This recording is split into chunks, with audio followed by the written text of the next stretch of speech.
కోకాపేట్ నియోపోలిస్లోని విశాఖ శారదా పీఠానికి చేరుకున్న మాజీ మంత్రి హరీష్ రావు రాజశ్యామల అమ్మవారి ఆలయాన్ని బలవంతంగా ఖాళీ చేయించేందుకు రేవంత్ సర్కార్ ప్రయత్నం. గత బీఆర్ఎస్ ప్రభుత్వంలో ఆలయ నిర్మాణానికి 2 ఎకరాల స్థలం కేటాయించారు.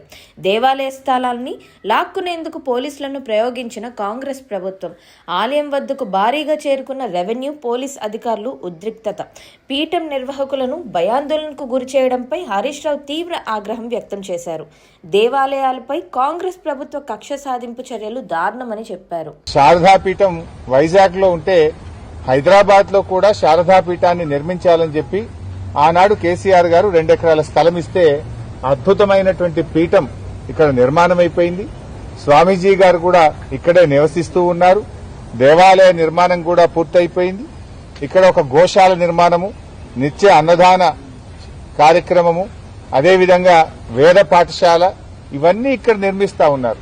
ఇవన్నీ జరగడం రేవంత్ రెడ్డి గారు నీకు ఇష్టం లేదా అని నేను అడుగుతా ఉన్నా.